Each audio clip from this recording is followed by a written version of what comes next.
original sin. One of you will betray me.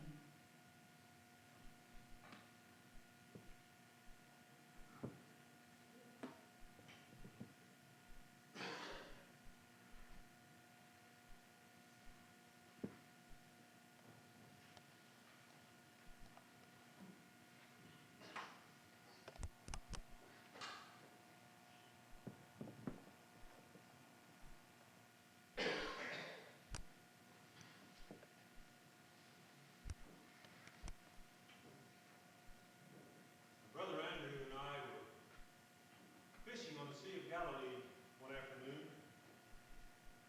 casting our nets into the sea. And Jesus walked by and said, "Follow me, and I will make you fishers of men."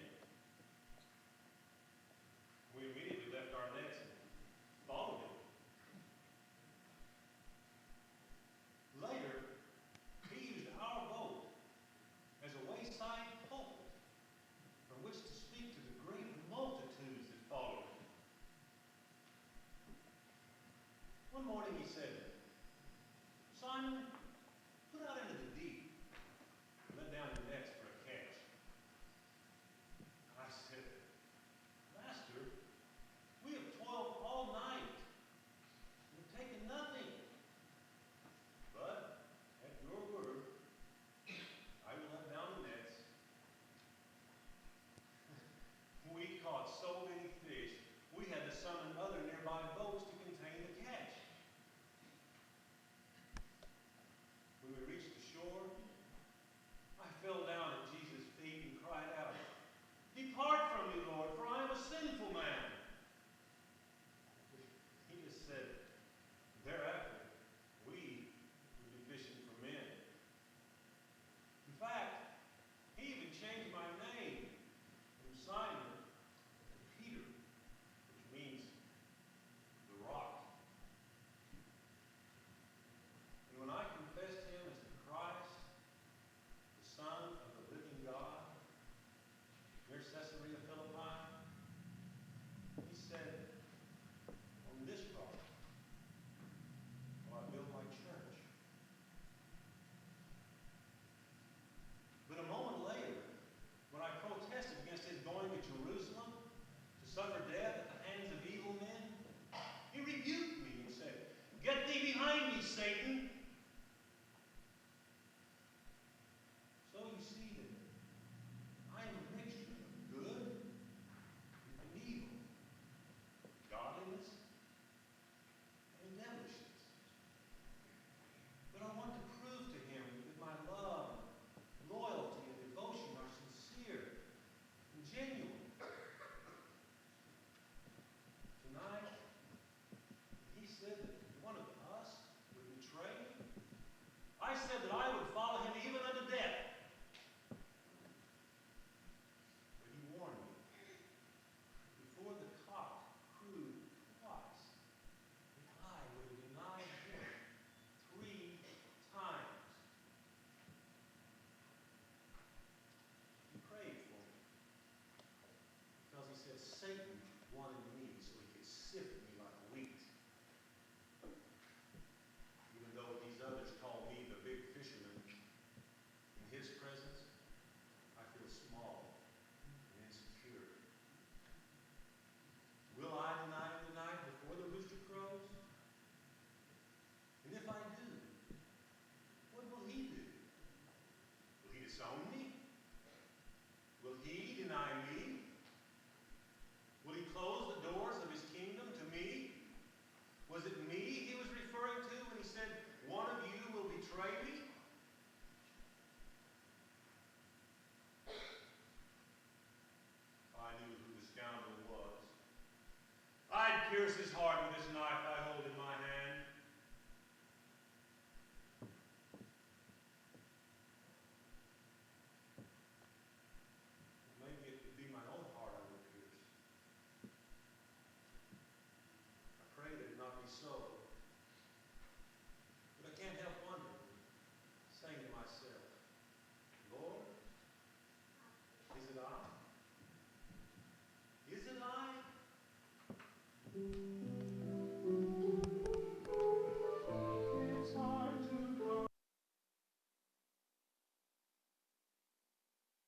The benefit. Oh, well, thank you again for checking. Listen, did we make as much money as we had hoped to? Well, we haven't tallied all. Annie. Y'all turn around this way. Here's your mom's talking. Thank you. I want I've got your glasses. No, that's fine. Miss Autumn Greneman and Mr. Luke Stevens. Woo-hoo-hoo. Hold up, Autumn.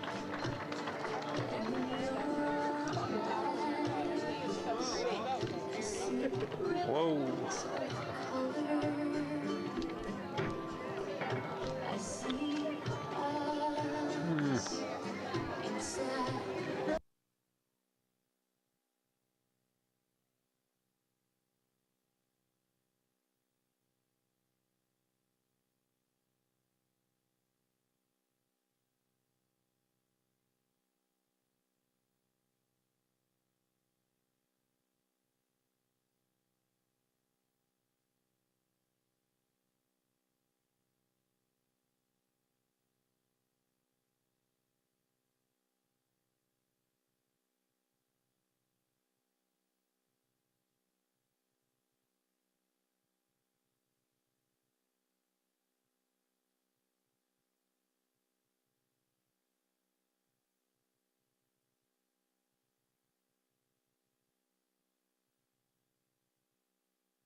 What are you writing there, Lucas?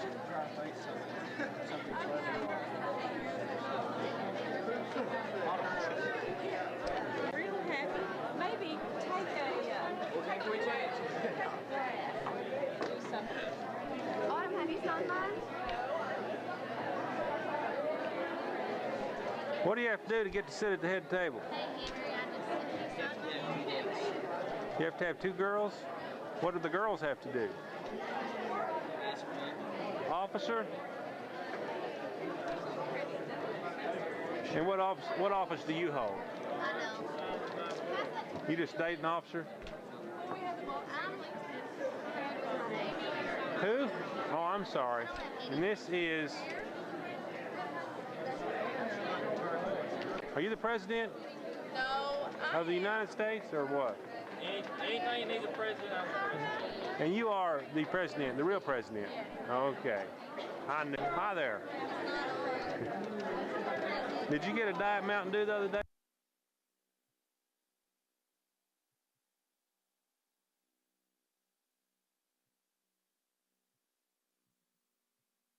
Next week.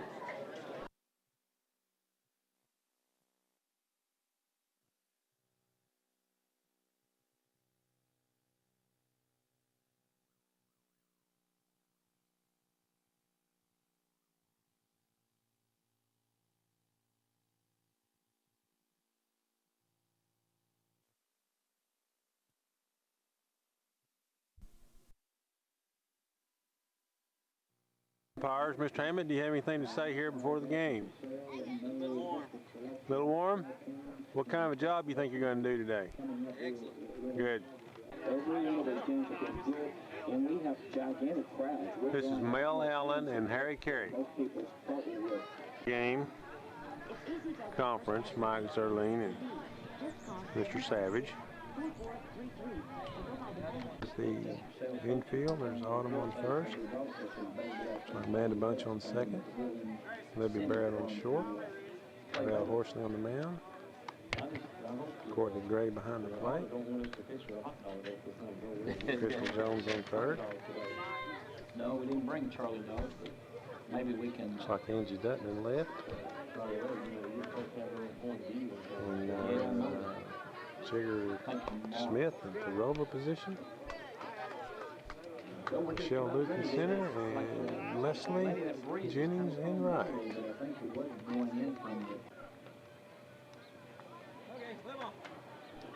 Umpire says play ball, we're ready. First pitch. There's a base hit over to right field. Looks like, let's see, they almost got it. The ball was hit through the hole between the pitcher and the second baseman. And the fielder out there, which was Jennings, fielded it and throwing it in, but it was a little bit too late. So on with a single is Vita Pope. Leadoff batter gets on. Okay, the batter is Jeannie Culvert. Takes a strike one call. And there is a foul down the left field line for strike two. Strike two on Jeannie Culver. The runner on first base. Leadoff hitter. Going to be short for a ball one. 1-2 the count. And there is a drive. It's going to be in. 2 outs, and 1 run in, top of the first. Pitch.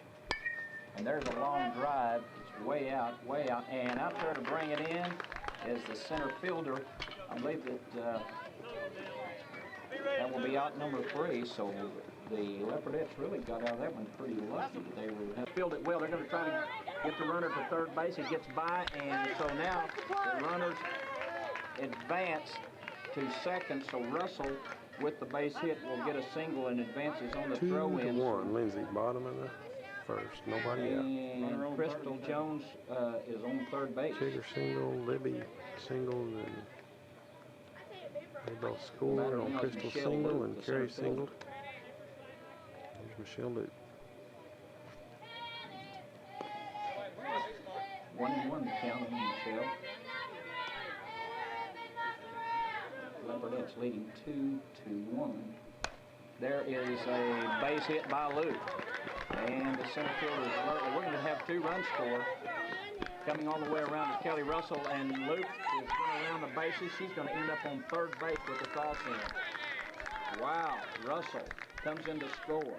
Or Jones comes in to score. Russell comes in to score. Luke with the single on the throw-in advanced all the way around to third base. So we got it 4 runs, and there's nobody out. Amanda Bunch, the batter, and Amanda hits it right back to the shortstop. She's having a hard time feeling ball, and she's safe. That was a scorcher. Bunch can hit well, and we'll have to score that as a single because the girl was really eating up on it, and that brings Luke in to score. So the first 5 batters that have come up have already came in to score. We've got a bunch on the first. There's still nobody out with Angela Dutton, the batter.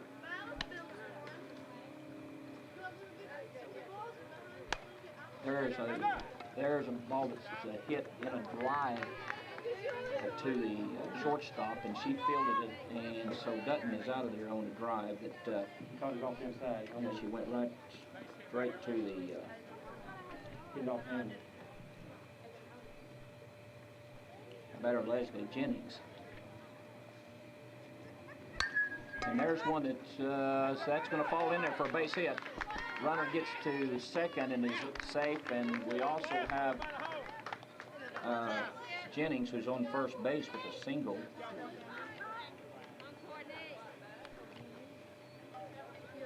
So Bunch is down at second base, and first base is Leslie Jennings, and that'll bring up Courtney Gray. Call strike 1.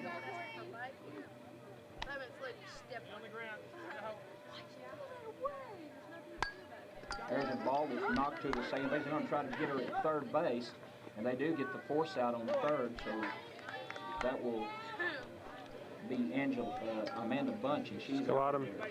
Busted Well, me. they called it right there, shortstop. So after the single, she's forced out. There is a ball that is going to fall in there for a base hit. That's going to score 1 run. Going to third, and there's nobody there to cover, and she's safe. Okay, so we've got runners on second and third. Another run comes in to score. And we've got second and third. We've got runners on second and third. And the batter is Val Horsley. You got Autumn on second and Yeah, Brenneman's on second base. Gray on third. Gray on third base.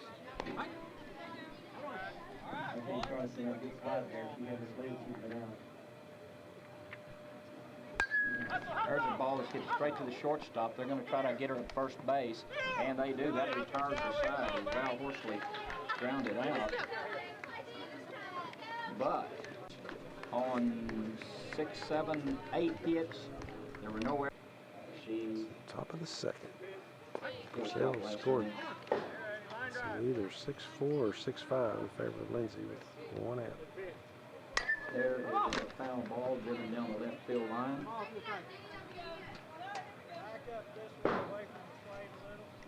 Jeannie Colbert, the catcher. Last time up, she got a single, then on the fielder's choice was thrown out. There is a ground ball. It's going to be fielded by the same one. Jones goes to first. She's out of there. So 2 times, Crystal Jones has fielded the ball and has thrown the batter out. Another ground out from.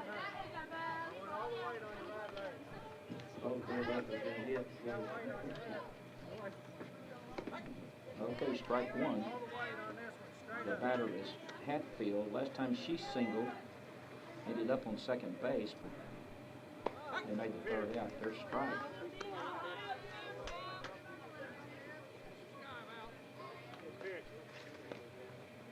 Inside. 1 ball, 2 strikes the count. There's a pitch. And there is a pop fly. It's going out. Everybody can't come in and get it. It just fell right between them. Either they're playing too shallow or too deep, Blaine. It seems like those balls that just fell in there. And so Hatfield is on with a single. Well, that's just one of them things. It's right over the top there. Here's the pitch. And there's a line.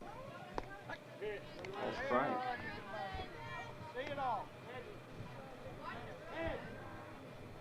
There's the pitch. There's the ground to third.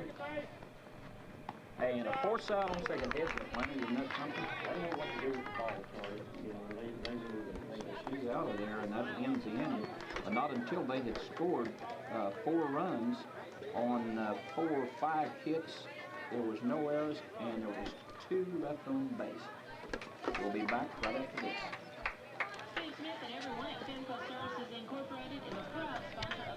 Bottom of the second. Chigger just got on first with a single. Here's Libby Barrett. The batter.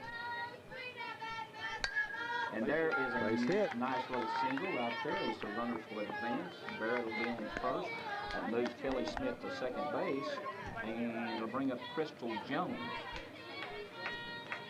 Crystal got a single last inning.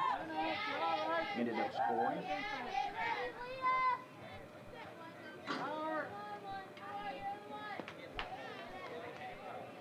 Called it strike 1.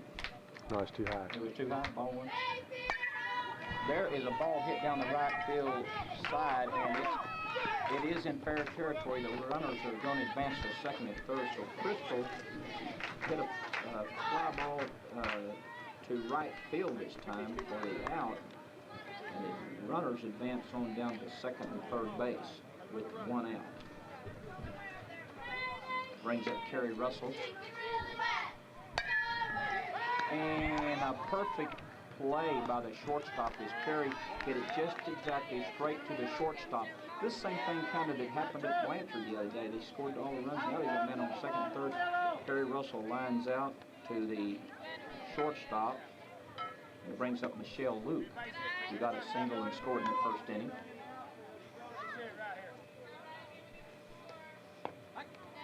strike called on Michelle. Get in the hole. Oh, it is going to be caught for the Barrett, and it takes a bad hop and gets right by her for the hit.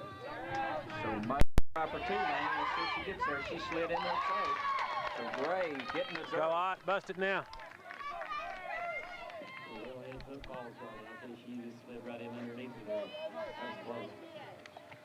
So Gray's on, the leadoff runner is on, and that'll bring up Autumn Gretham.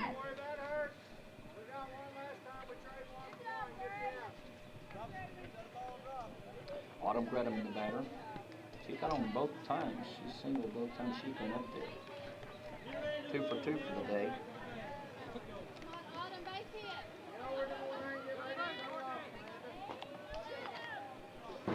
Runner on second base. Good job. It's a clean base hit. Good job, Autumn. She's going to chop her home. And it's through there. It's through there. Gretaman is going to hold up at second. Woo. Gray scores.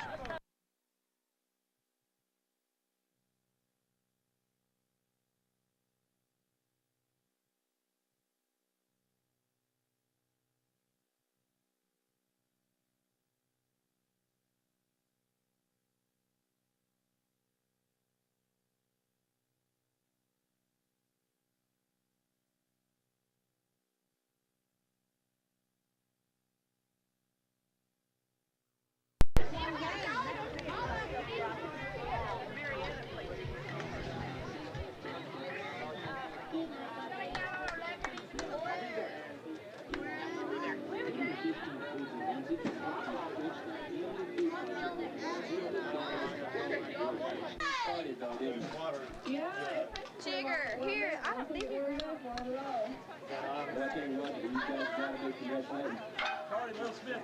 Okay, yeah.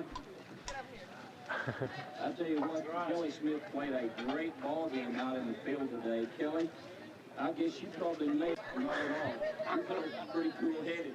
How long have you been playing? And I'll tell you, you're very valuable to the Leopards. Well, what from here? Are you going to go on to state? No one to say. Well, sounds good. Well, I appreciate the game you played today. You guys got a good ball club. And Bree, thank you very much.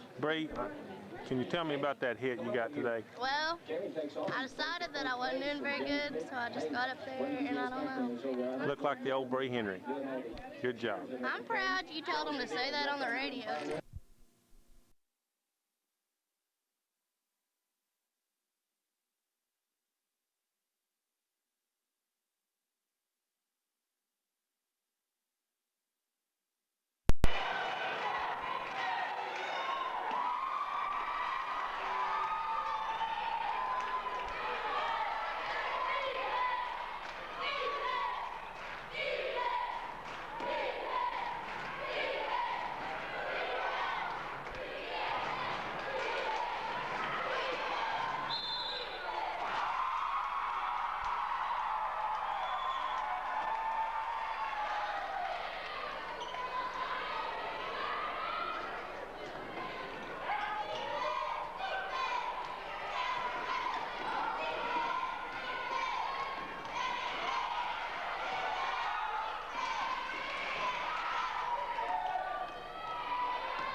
yet, either at the state or with the national interview somewhere along the line.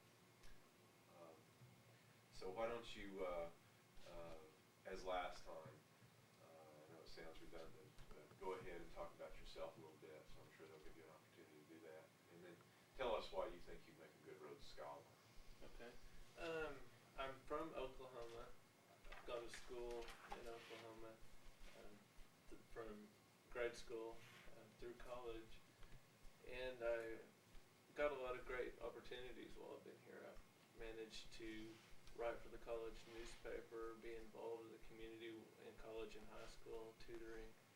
I've gotten to do research projects, year-long research projects in independent studies, and I feel like I'll be a good Rhodes Scholar because I have the depth that the Rhodes Committee is looking for, that the Rhodes scholarships were originally established for.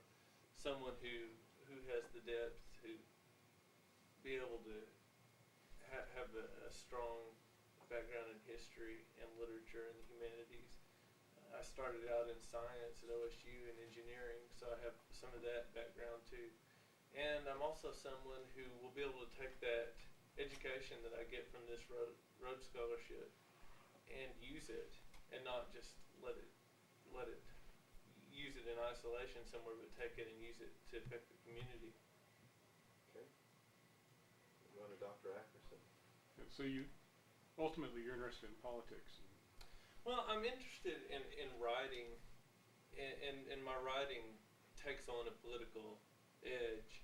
I'm not interested in getting into the political process, but I think that teaching to some extent is a political act, because you can affect people's lives so much that way, and that's what politics is all about, I guess. And so the extent that I'm in politics is with writing. Can I push you on scientific questions? Sure. What do you think of nuclear energy? I think it has potential, especially if we could ever come up with a possible way to harness fusion properly instead of fission. But I personally don't think that we're at a point where we need it. There's so many alternatives that we can develop and use to come up with electricity and everything. We have wind. Oklahoma, for sure, we have wind power.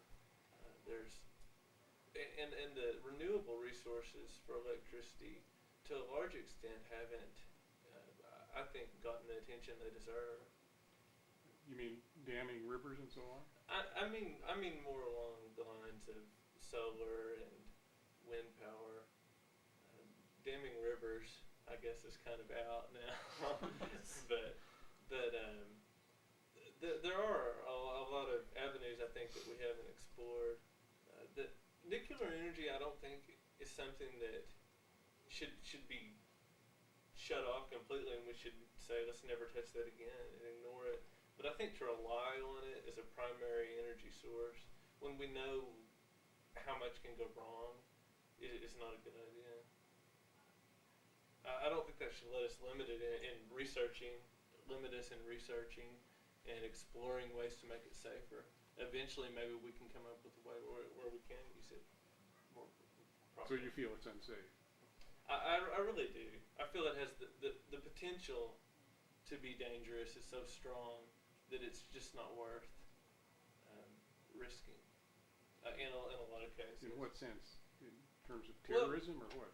In terms of Chernobyl, in terms of the product after the energy's been produced, and we have to deal with the waste all over America right now. That's a huge concern.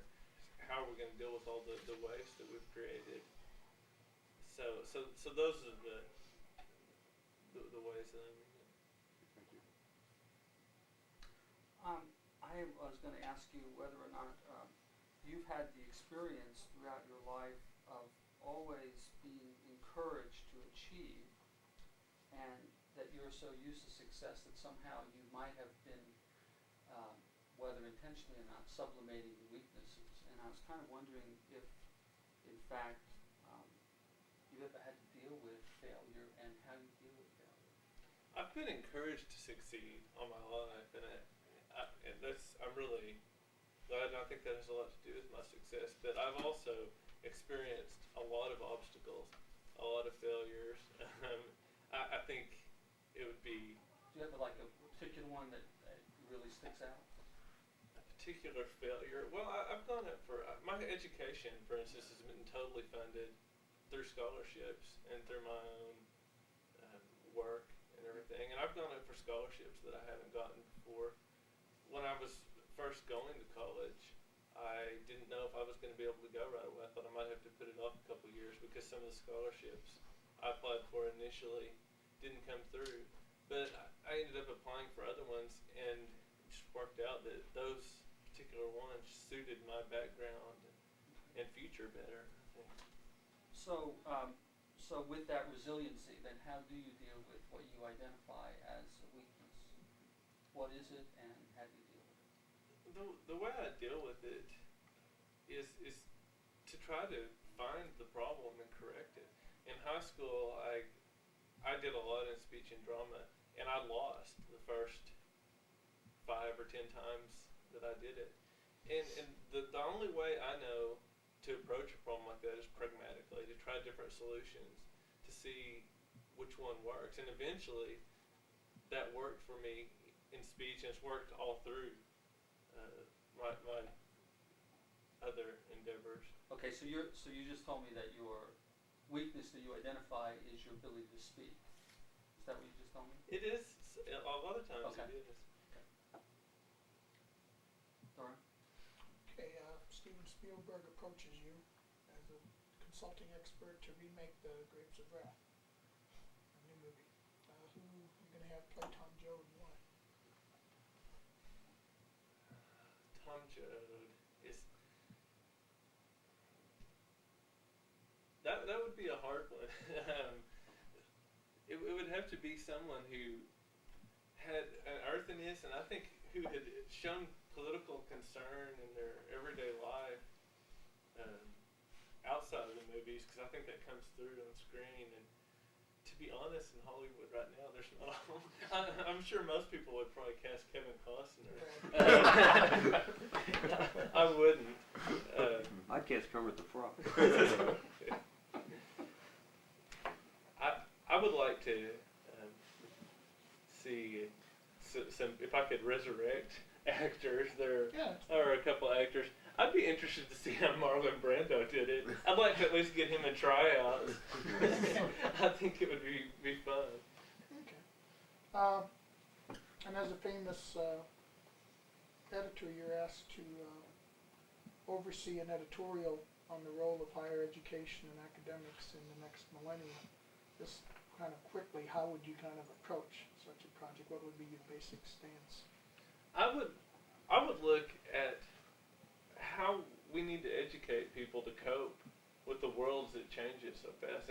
As we become more and more global, as technology plays a greater role, and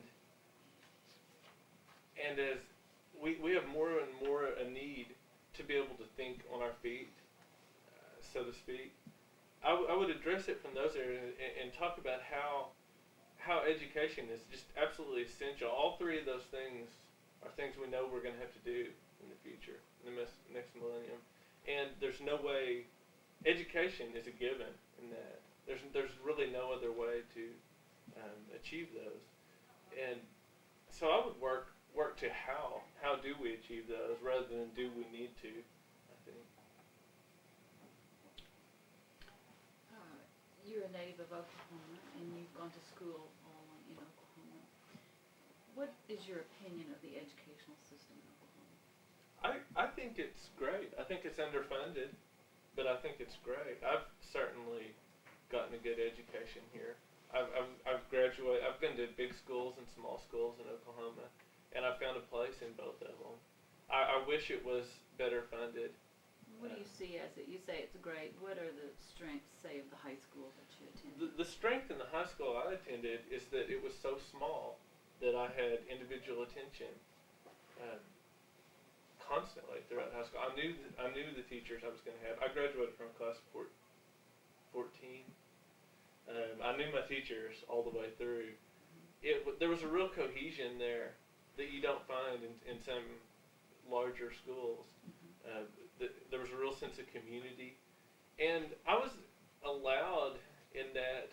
The coursework was restricted. We didn't have as many options as a lot of big schools were. But to make up for that, I was always allowed and encouraged to explore things on my own.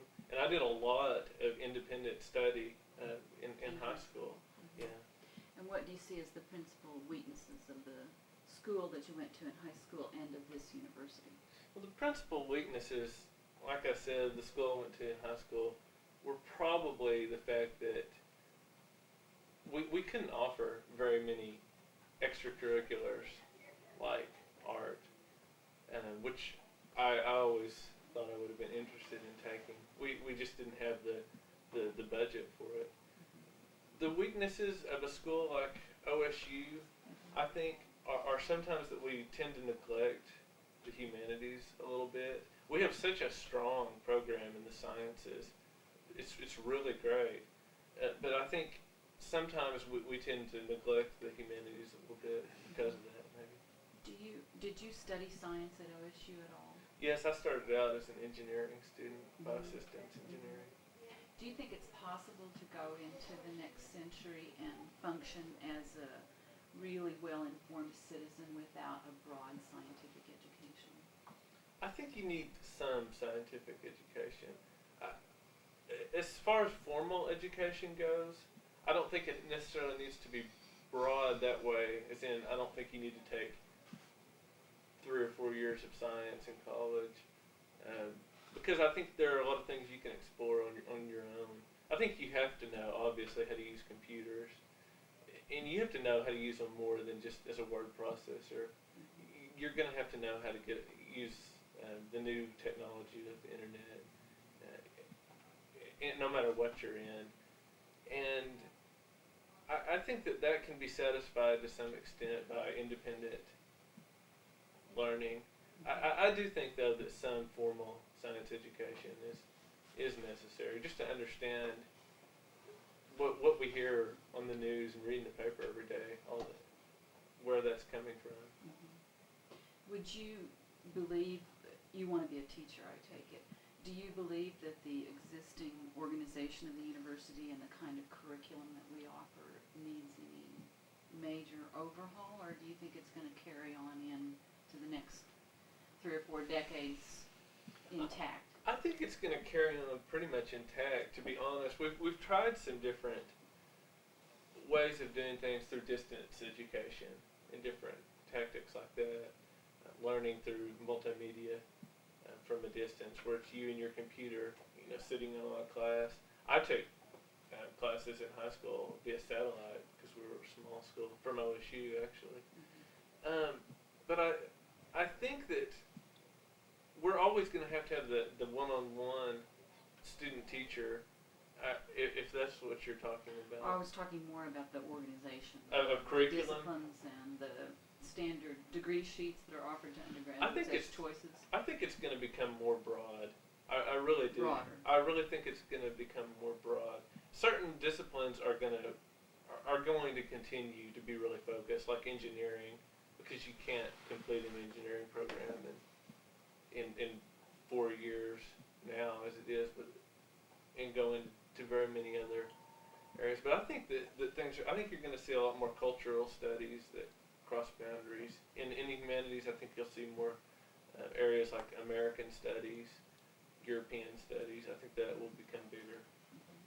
Thank you. I wasn't here the last time either, so you'll have to forgive me if I go over ground you've already covered. You said you like to write within a political edge. What edge is that? I don't like to define myself as like conservative or liberal, but I feel fairly comfortable saying that it's a Midwestern progressive edge. Is that what you see Tom Joad as, a Midwestern progressive? It's really debate. I see Tom Joad as a kind of individualist, transcendentalist. leaning towards communism, but what I see in Tom Joad's spirit is someone who's willing, who wants the government to step in and regulate and impact people on an everyday basis, not by getting into their bedrooms and getting into their houses, but by making the conditions better that they work in, by putting restrictions and... So Tom Joad would have liked the AAA?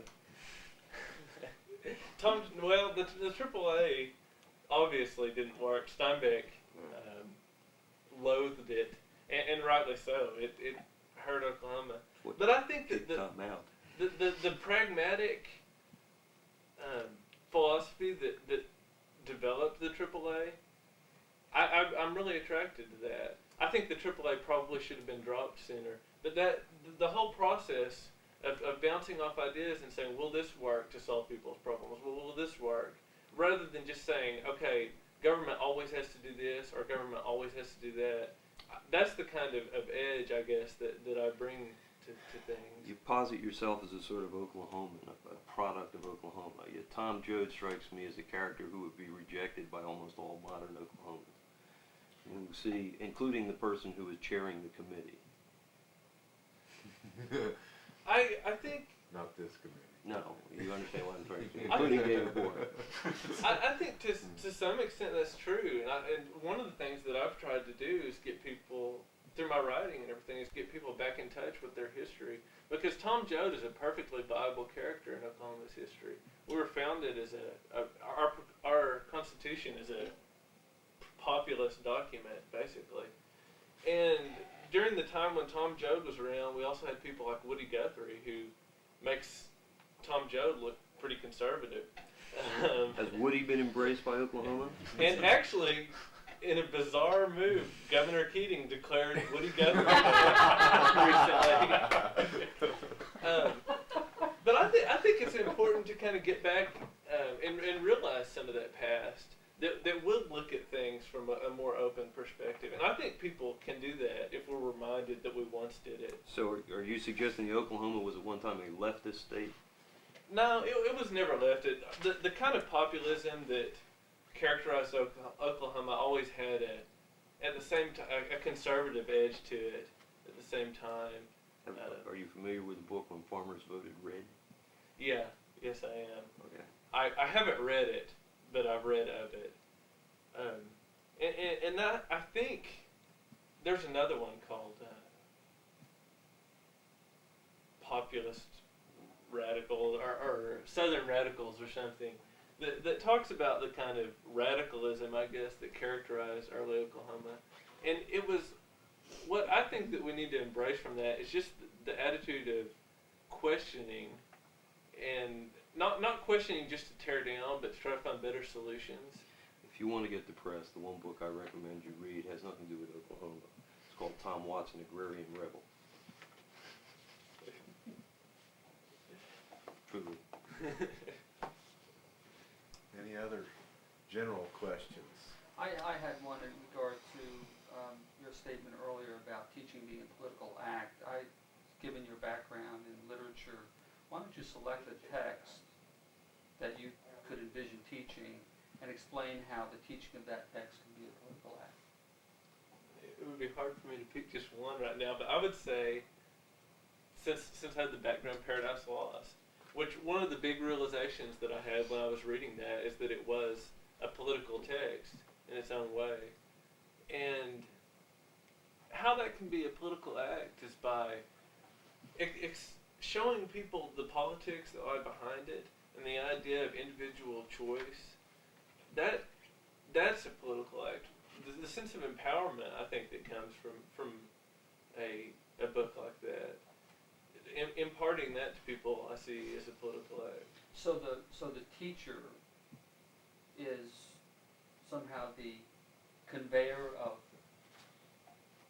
what, political consciousness, or what? I mean, I guess I just want a clearer sense of what you're assuming the classroom act is. I wouldn't say that the teacher is just a passive receptacle through which the writer's ideas pass, but we impose different readings on text all the time, and every time we read the text with an eye to gender, that has something political in it, because the teacher is opening people's eyes to thinking about things in different ways. Once you read a text like Paradise Lost and look at it from the perspective of gender, that helps you, I think, to look at other things in the world and see them in that respect.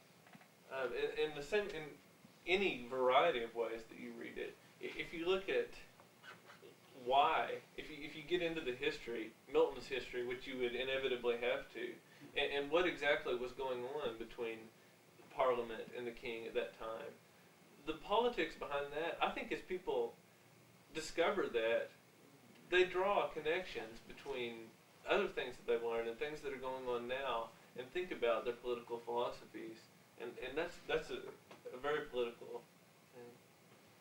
Last question. This may sound bizarre, but I actually think there may be a way to answer this. What do you believe the point is of applying for Rhodes Scholarship? The point for me is, one, I have a couple of reasons.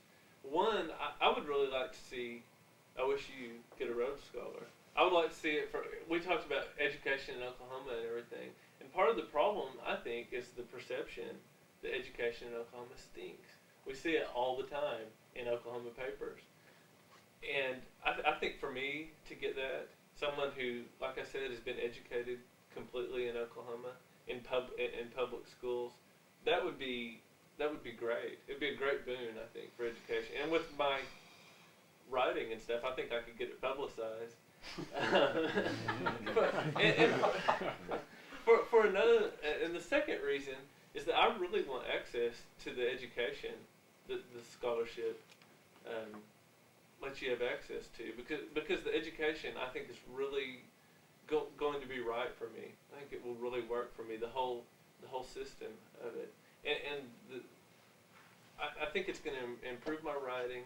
It's obviously going to improve my knowledge. It's going to give me that chance at one-on-one interaction every day, and a chance to keep on expanding upon the things that I've already done. And so that's the point of it for me. I want to sort out some of what you were saying about education and technology. And I take it you don't feel that the university is threatened by the World Wide Web and distance education and so on. You don't feel it's... I really don't. I really don't think that's going to be a final threat, because I think once we experiment with it some, we're going to see that it just doesn't work as well. Like I say, I've had classes that way. For me, they didn't really work.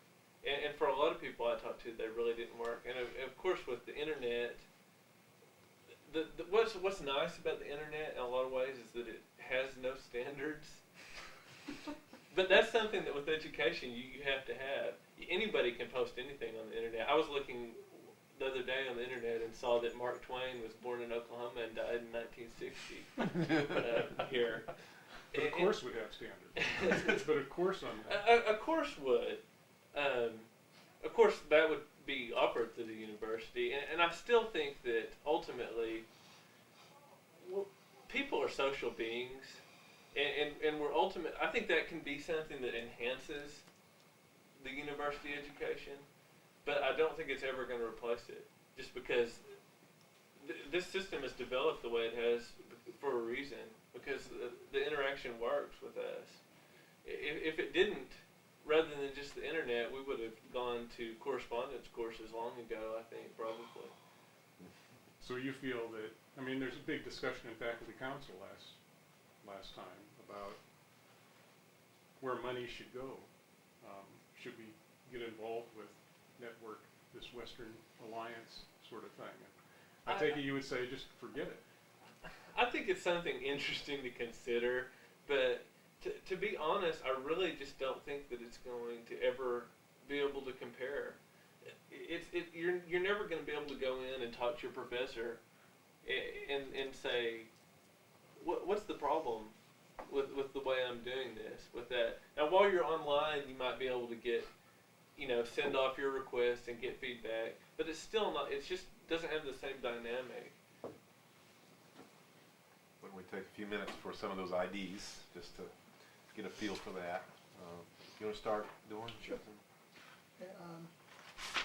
Hyperbole.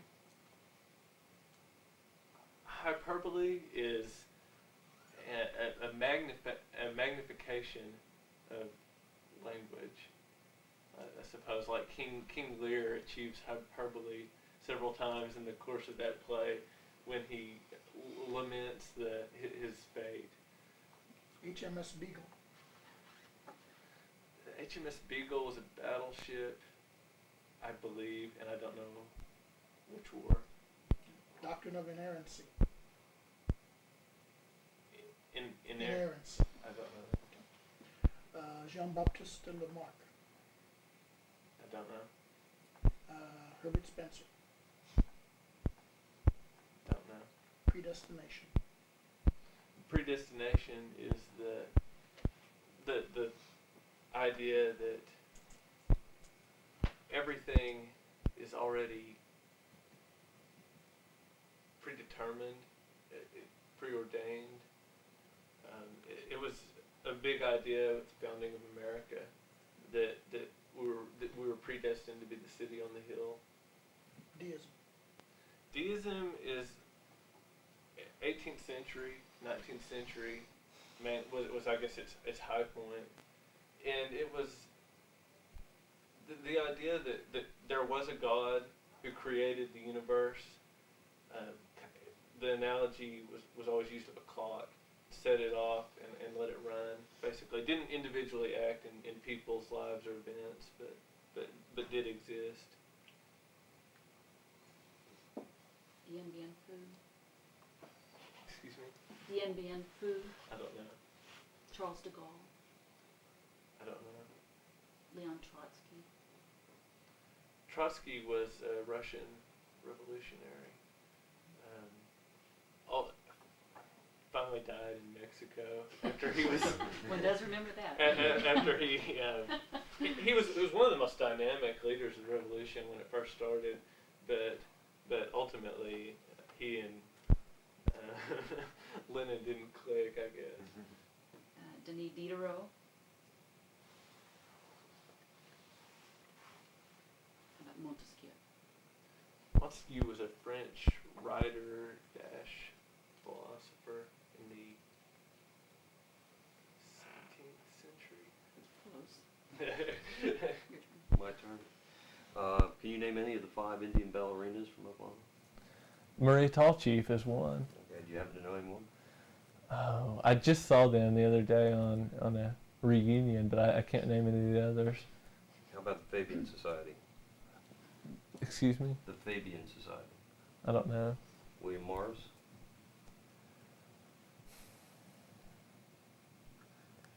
I don't know.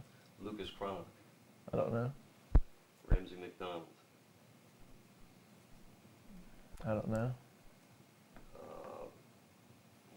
How about Kara Hardy? I don't know that either. Okay. Quark. Quark is I guess right now what we're looking at is the absolute smallest part of matter, smaller than atom. Atoms are made up of positive, negative. I think one is named Strawberry now. Quarks, is it not? Gene? Gene is what we consider kind of, I guess, the basic unit of human inheritance. Genes are made up of DNA, and that's where that's where all heritable information is contained. Buckyball, or fullerene? I don't know. Quanta? Quanta is anything that can be measured, isn't it? A quanta actually might be a unit of measurement. General relativity? Okay, general relativity was Einstein's first theory of relativity, I believe. I guess there were two. One was general and one was special. The actual, I know that the general theory of relativity was the one that involved the twin idea, and it was the idea basically that energy and matter are can be the same things, can be made into each other, I believe. Down syndrome? Down syndrome is when there's one extra chromosome on the, I can't remember which pair it is, but it causes shortened life expectancy and mental retardation. Insulin? Insulin is, it's a body, I believe it's a sugar, and it's given to diabetics to control their diabetes. Yahweh?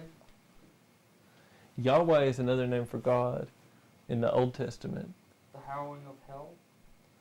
The howling of hell took place in Christian theology after Christ was crucified and basically went down to hell and redeemed mankind. The Glorious Revolution?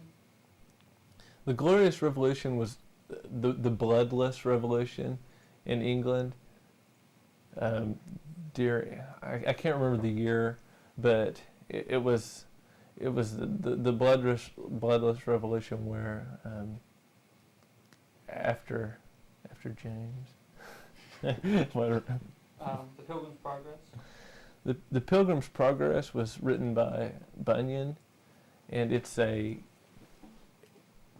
guess one of the seminal popular Christian texts, very popular, used allegory.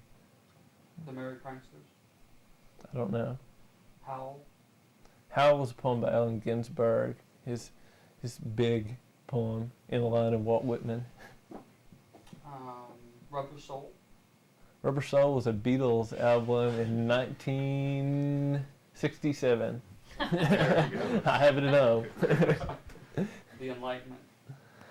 The Enlightenment was the period, really, when deism started to take hold during the